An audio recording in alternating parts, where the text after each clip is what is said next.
कि मेरे आगे पीछे घूमते रहे, मेरी डुगडुगी बजती रहे। जैसे हमारे घर के अंदर हमारे बुजुर्ग माता या पिता वो भी कई बार कह देते हैं भाई मैं बूढ़ा हो गया, बूढ़िया हो गई, मेरी कोई नहीं पूछता, मेरी कोई चलती नहीं। और जब बच्चे कहते हैं बापू माँ अरे आपका ही सब कुछ, हमारा कुछ भी नहीं है, किसी को डांटना तो डांटा करो, कुछ ऑर्डर देना तो ऑर्डर दिया करो, को ना मानना तो फिर बताओ हमें। फिर थोड़ी सी शांति सी होती है। इस जीवन काल के अंदर एक इशारा क्या करते हैं सभी संत महापुरुष, ग्रंथ पुराण इतिहास, थोड़े सा जीवन है। जैसे बच्चे बीच में हमारे घूम रहे हैं, फिर ये लड़कियां हमारे बीच में बैठे हैं। हमारा जीवन भी कभी उतना ही था, बच्चों जैसा था, फिर लड़के लड़कियों जैसा था। आज हम जब चलते हैं तो संभल करके चलना पड़ता, कहीं पैर फिसल गया और टांग टूट गई तो मुश्किल हो जाएगा। हम एक दूसरे की तरफ देखते हैं, परंतु हमारे जीवन में कभी ये नहीं जचती कि भी जिनकी आज हम 17वीं कर रहे हैं या जिनकी पहले कर ली, हमें भी अपनी तैयारी रख लेनी चाहिए। हमें कभी किसी को तसल्ली नहीं। महाराज इशारा करते हैं, हम बड़े बड़े बंगलों में कोठियों में रहते हैं, खूब बढ़िया। जब कोई वो शादी का दिन आता है तो उसको क्या बोलते हैं आज के ज़माने में? जब किसी की शादी की सालगिरह आती है तो उसको क्या बोलते हैं आज के ज़माने में? हाँ जी, माइक में बोल के बताओ।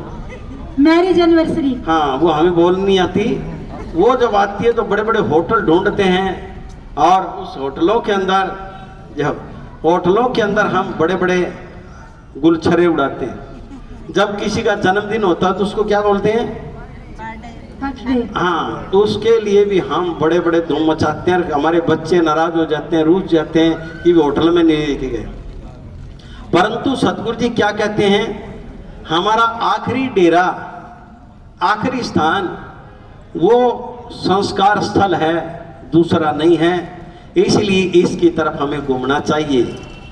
फिर कहते हैं जिनको हम विदा कराए, बड़े हार फूल सजा करके, गुब्बारे सजा करके विदा करके आखिर पानी चिट्ठा देख बैठ गए, परंतु ये कभी विचार नहीं आया कि भी मेरा भी कभी नंबर लगेगा, तू जाना मैं यहीं रहूंगा।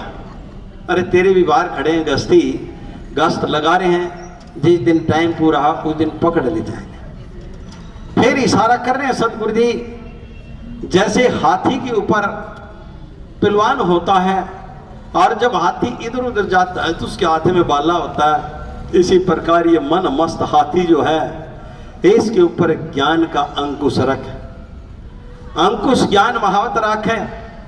अंकुश जो ज्ञान है उसको जो पकड़ के रखेंगे तो हम इससे बच जाएंगे।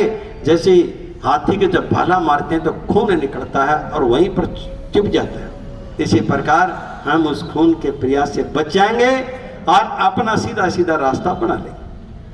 अब नहीं मुकाम कुछ है भोरे, किसी का कोई ना घर है ना कोई रास्ता है, सब एक ही रास्ते पर चले जा रहे हैं। चाहे कोई राजा है, चाहे कोई रंग का है, चाहे कोई अमीर है, चाहे गरीब है, चाहे अच्छा है बुरा है, किसी जात का, किसी बिरादरी का, किसी धर्म का, किसी मजहब का, सबका रास्ता वही मृत्यु है। इसलिए कहाँ धन इकट्ठा कर रहा है?